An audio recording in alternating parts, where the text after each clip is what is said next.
Humanities, Episode 9, The Reformation Era. Due to the corruptions within the Catholic Church discussed in the last chapter, the Protestant movement went into full swing. While there were variations, Protestants argued that salvation came through faith alone, an idea called sola fide, and that the Bible was the sole authority. There's no need for popes to dictate, no need for confession, no need for most of the sacraments. Only baptism and Holy Communion would be kept because they were the ones directly influenced by Christ. The others were downgraded from sacraments to church rites. While there are earlier figures igniting a fire, the Protestant Reformation is generally said to begin with Martin Luther, who lives from 1483 to 1546. Martin Luther was ordained in 1507, but came to notice corruptions within the Catholic Church, taking particular exception to the selling of indulgences. Absolution and forgiveness came from God, not by paying money to church officials. In 1517, Luther wrote the 95 Theses, which sought to point out and reform the corruptions within the Church, and he nailed those to the door of the Castle Church in Wittenberg. Pope Leo X was not impressed, and he demanded that Luther reject his view and profess his error. Luther refused, and so the Pope excommunicated him in 1521. Fortunately for Luther, he was offered protection by Frederick III of Saxony, and under his protection, Luther translated the Bible into German, creating greater access for people to read the scriptures for themselves, rather than relying on what they were told by the Church. The translation of the Bible made by Luther would influence others to produce Bibles in their own vernacular. And coupled with the rise of the printing press, Protestantism is going to spread very rapidly. In addition to this biblical translation, Luther also wrote 2 catechisms in 1529, which became the basis for the Lutheran Church, which is the first branch of Protestantism. The second branch is Presbyterianism, which originated from the French theologian John Calvin, who lived from 1509 to 1564. The Presbyterians influenced the Pilgrims that we hear about at Thanksgiving. Calvin taught that we should live a simple life for God. Festivals and celebrations are to be banned. Singing and dancing should be banned. All activities other than devotion to God should be eliminated from one's life. Calvin taught a policy called predestination. According to predestination, no one is worthy of salvation. We're all tainted by the original sin, and there is nothing that we can do about it. No one is worthy of seeing God. But because God is merciful, he's chosen certain people, individuals known as the elect, who are saved, while everyone else is damned. We all live together in this world, and we don't actually know who is saved and who is damned. But Calvin taught that we could look for outward signs of chosenness. If a person has wealth, if they have position within society, then that means they are likely favored by God. Since everyone wanted to be the chosen, they worked hard and followed the rules. They would acquire wealth, but they had nothing to spend it on. So they put it back into the business, which makes more money, and the cycle then continues. This is what the sociologist Max Weber calls the Protestant work ethic, which is the basis for modern capitalism. A third Protestant branch, the Church of England, or Anglicanism, had a very different start. There were many people who were influenced by Luther, Calvin, and others, but the Anglican Church really begins with King Henry VIII, who lives from 1491 to 1547. Henry and his queen, Catherine of Aragon, tried for many years to produce a male heir to the throne. They failed. The idea of passing authority to his daughter, Mary, was unthinkable to him. Henry became obsessed with a noblewoman from a Protestant family, Anne Boleyn, and he wanted to divorce the queen and marry Anne, who he thought could give him that son. But the Pope refused. So in 1534, Henry will break with the Catholic Church. The Act of Supremacy will come into play. The Act of Supremacy of 1534 renounces all allegiance to Rome and ends any papal authority within England, and it establishes the Church of England as the religious authority of the nation, and the ruling monarch is the head of the church. So Henry basically created Protestantism so that he would be the head of the church, and he would be in a position then to grant himself a divorce so that he could marry Anne Boleyn. Henry is what we call a reluctant Protestant. He held on to a lot of his Catholicism. And as a result, many people like to refer to the Anglican Church as Catholicism, but without the guilt. Of course, this didn't really resolve the issue. Instead, the state religion would change in England dependent upon the monarch. When Henry VIII died in 1547, his son becomes king as Edward VI. Unfortunately, he was a sickly individual and died at the age of 15 in 1553. He maintained the Anglicanism of his father, and we can see him right here.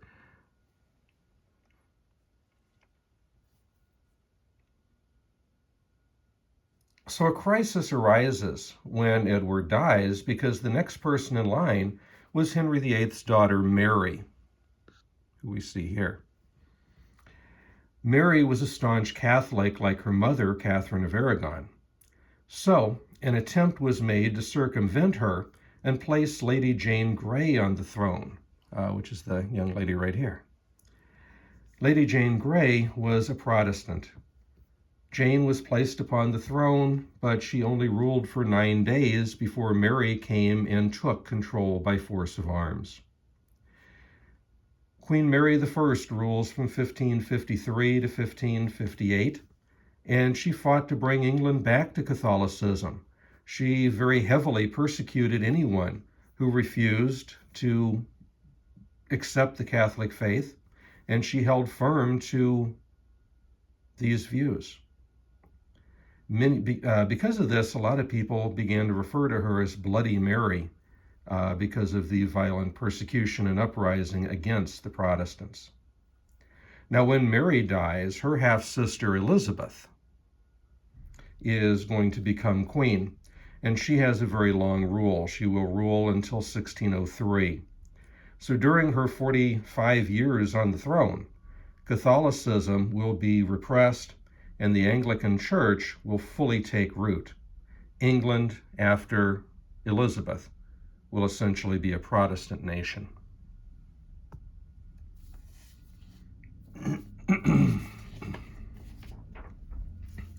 While religion held sway in the political world, art and literature would continue to flourish.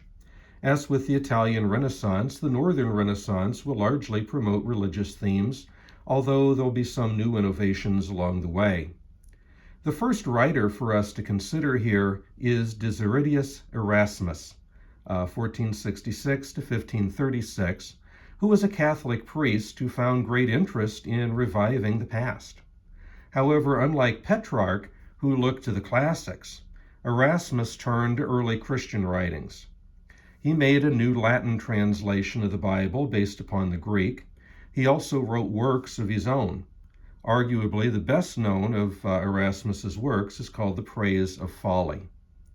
In it, he envisions a figure called Folly, who is writing about herself. And Folly argues that foolishness, self-love, and illusion are necessary things. They're necessary to the human experience, to happiness, to harmony. Now, he never goes as far as Luther, but Erasmus does critique some of the corruptions of the church too, so he's recognizing that there are flaws, that there are problems there. In this work, Erasmus argues that folly is the source of all joy, and that without self-love or the ability to overlook flaws, social relations would begin to suffer. Friendship and marriage, things that can bring great happiness, would suffer if one were unable to overlook the flaws found in others. Catholicism is also a folly in that it's too rigid and too absolute. Erasmus argued that there should be a simpler faith closer to the teachings of Christ. The Praise of Folly was written for Thomas More, who lived from 1478 to 1535. More was a strong supporter of Catholicism, which will eventually lead to his execution on the orders of his former friend, Henry VIII. More enjoyed the king's favor, and he served as Lord Chancellor of England from 1529 to 1532. But he strongly opposed the Protestant Reformation. He spoke out against Luther and other leaders, and when Henry enacted the Act of Supremacy, he also opposed Henry VIII on this issue. He refuses to take the oath of supremacy, which is something that all government ministers are supposed to take in England before they can hold public office. It effectively swears allegiance to the monarch as the head of the church. Now, due to this refusal, More was charged with treason and beheaded in 1535. Like Petrarch and Erasmus, More was a humanist. His best-known work, called Utopia, he imagines this perfect island where society functions in a very rational manner, which is clearly unlike the European society of his day. The society he envisions seems to be an early idea of communism. Within this utopia, there's supposed to be a 6-hour workday at a time when most people in Europe work 10, 14 hours a day. Everyone pulled together for the well-being of society at large. And perhaps most surprisingly, this was going to be a society of religious tolerance. So despite the strong Catholic beliefs that More held, he was open in this work to the idea of religious tolerance for all faiths. Shouldn't Catholics and Protestants be able to live side by side? More comments that the title Utopia means both good place and no place. It's an ideal for us to strive for, but there really is no such place as this, and he says there probably likely won't ever be. Still, he argues that it's something to strive for. Now, there are two other very important writers of this era, Cervantes and Shakespeare. However, I'm going to be featuring them in the next lecture. So at this point, we're going to move on to talk about art. Art in the Northern Renaissance focuses on the intense realism and the intricate detail, rather than grand themes and fanciful depictions. The artists of the Northern Renaissance painted everyday life, and they left us a very realistic look into life in that era. One of the most famous artists of that era was Hieronymus Bosch, who died in 1516. He was a Dutch artist who is the beginning of this movement, and as a result, much of his work focuses on religious themes like earlier art, but his work was very surreal and very dreamlike. And so you see, for example, on the screen there, this work, The Garden of Earthly Delights. Despite the fantastical nature of this work, we can still see the very detailed and very explicit imagery that would come to define this tradition. Another prominent figure is Albrecht Dürer, who lives from 1471 to 1528. Dürer was a German painter and printmaker, best known for his Gothic woodcuts as well as his self-portraits. And so we can see an example of a self-portrait here of Dürer, and you'll notice that it has a lot of the hallmarks of that Northern Renaissance period. You have the individual in the upstairs room with the window showing the outside world, the painting technique, the very realistic approach to the design. You know, all of that is going to be characteristic of those Northern artists. But the woodcut is what really impresses me. We have here a woodcut called Night, Death, and the Devil. and this was created in 1513. When you look at this, notice the intricate detail. Okay, take a look at the body proportions when you look at the man, you look at the horse. The body proportions, the muscle structure on the horse. This is worthy of Da Vinci. And there's reason for that, because Durer did associate with Da Vinci and a number of the other Italian artists. So he would have learned probably a great deal from them. But I think personally that this is perhaps even greater than something we might get, because Da Vinci is working, and these other Italian artists are primarily working with paints. This is not paint. This is art etched into wood.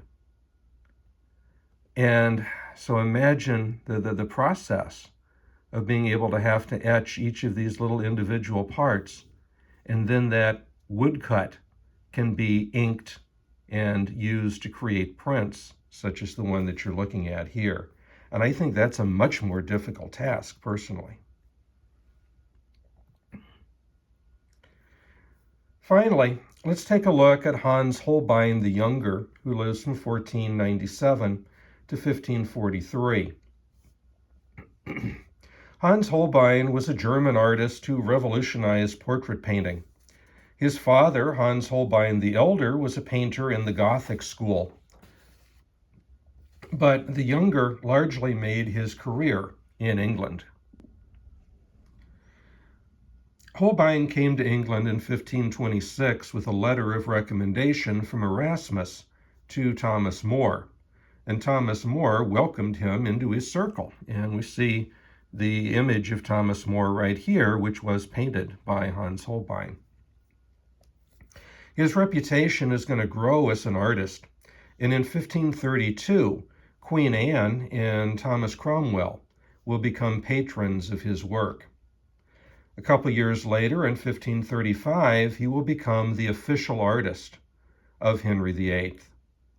And in this role, he's going to produce jewelry and plates and other decorative items for the palace. But more importantly, he's going to paint portraits of the royal family and other nobles. And this is going to give us a rather realistic view into the appearance of the Tudors at court. Looking at just a couple, we see here a painting called The Ambassadors.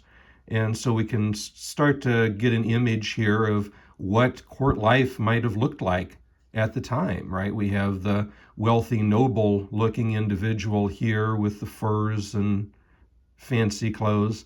Over here you have a simpler individual, more like that of a cleric. We see some of the things that might be of importance to that era. The concept of music. We see the lute presented down here, for example. There's a globe, which represents the idea that we're in the age of discovery. And so these are ambassadors from another land coming into the English court. But of course, then it is the paintings themselves of the people, the members of the court, who are presented here. So, of course, Henry VIII is a very recognizable figure, painted a little bit later in his life. In his younger days, he was more robust and active and an individual that was very much into sport. But in his older days, he did get considerably larger, and from overeating, overindulgence led to gout and other problems. But here we see him, in that traditional pose that we're used to seeing. Holbein did not, of course, paint Catherine of Aragon because he came after her. And although there was a painting of Anne Boleyn that was commissioned, this never came into play. But we do have Henry's third wife, Jane Seymour, being depicted here. And their son, that long-awaited heir, Edward, is depicted here. And then over on this side, we will see Anne of Cleves, who will become his fourth wife. Anne of Cleves is really the individual that is going to kind of cause Holbein to lose a little bit of reputation. because Henry says that when he painted her, she was painted far more attractively than what she actually was. And so he received the painting initially, and then decided, based upon what she looked like in that painting, that he was willing to accept her as his bride. He was willing to marry her. But when she got here, she was very different from what was expected. And because of that, it created a huge problem within court. They divorce very quickly and they become friends eventually, which is ironic, but they end up, spending much more time and doing much better as friends than they do as man and wife. By the time that Henry gets to the fifth and sixth of his wives, Holbein is no longer court artist. But anyway, these just sort of give you a depiction into what some of those northern artists are doing, and that's the feel for it. So I want to encourage you, stick around for the next lecture in which we take a look at two of the really, truly greats of this era, Miguel de Cervantes and William Shakespeare.